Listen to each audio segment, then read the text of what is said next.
শহীদের পিতামাতা জীবিত আছে, তারা কোনো মামলা করে নাই।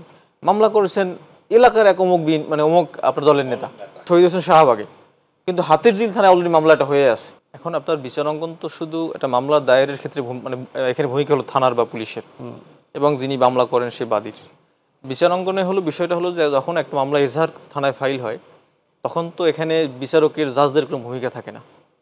তো থানায় যখন মামলাটা ফাইল হওয়ার সময় যাচাই বাছাই করে নেওয়া উচিত যে তুমি শাহবাগ থানায় একটা হত্যাকাণ্ড ঘটেছে, তার এগেইনস্টে তুমি সারা দেশের 200 মানুষকে নিয়ে আসলা, কোন বেসিসে নিয়ে আসলা, কেন নিয়ে আসলা, এগুলো যাচাই বাছাই করার দায়িত্ব হলো থানার। থানা আপনার 5 আগস্টের পরবর্তীতে অকার্যকর হয়ে গিয়েছিল, যে মামলা নিয়ে গেছে ওটা ফাইল করে দিয়েছে, আতঙ্কে ছিল, ভয়ে ছিল।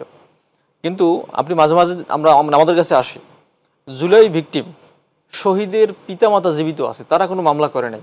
মামলা করেছেন এলাকার এক অমুক মানে অমুক আপনার দলের নেতা।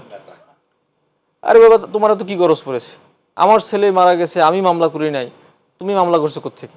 এখন সে 300-400 লোকের বিরুদ্ধে মামলা করলো, যখন আদালতে আপনি মামলাটা নিয়ে আপনার আপত্তি না যাদের নামে করেছে সেটা নিয়ে আপত্তি? দুটোতেই মামলাতেও আপত্তি আছে। শহীদ হয়েছে বা খুন হয়েছে এটি তো সত্য, শহীদ হয়েছে এজন্য মামলা করবে ভিকটিম পরিবার। জি, ভিকটিম পরিবার যখন মামলা করতে গেল, মামলা করতে গিয়ে দেখে একই ঘটনায় তার ছেলে যে ঘটনাটা শহীদ হয়েছেন সে মারা মানে শহীদ হোসেন শাহবাগে, কিন্তু হাতিরঝিল থানায় অলরেডি মামলাটা হয়ে আছে। ওই ঘটনায় যিনি মামলা করছেন তিনি জানেনও না যে এরকম একটা মামলা, এরকম একটা ঘটনাটা শাহবাগে করছে।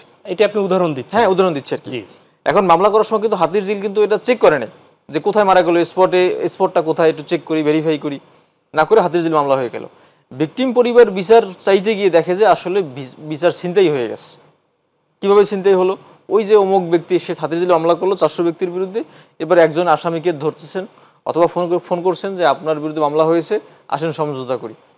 এইটা করে করে অনেক ব্যক্তি টাকার পাহাড়ও মানে বানিয়ে ফেলছে। তাহলে এই যে পাহাড় বানিয়ে ফেলেছে, নতুন বাংলাদেশে এইগুলো হবে না, এর বিরুদ্ধেই রক্ত ঝরলো। সেই বাংলাদেশে যে যারা সামনে থেকে নেতৃত্ব দিল, সেই তাদের নিয়ে গঠিত দল হলো এনসিপি। সেই এনসিপির নেতা হিসেবে আপনি দুর্বলতাগুলো বলছেন, তাহলে আপনারা এর বিরুদ্ধে সরব কেন হচ্ছেন? আমরা অবশ্যই জুলাই বিপ্লবে যারা শহীদ হয়েছেন তাদের মানে কি বলে বিচারের বিষয়ে আমরা এখনো কি বলে এখানে ওয়াচডগ হিসেবে মানে দায়িত্ব পালন করতেছি।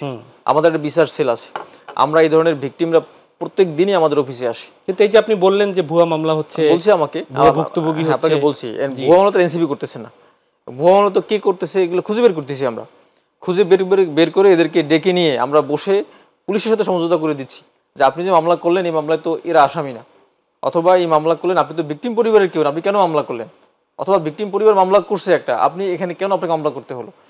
আমরা পুলিশকে অনেক সহযোগিতা করতেছি, ভিকটিম পরিবারকে সাপোর্ট দিচ্ছি, ইভেন যারা ক্ষতিগ্রস্ত এদের সাথে আমরা কথা বলার চেষ্টা করি। অনেক ধন্যবাদ।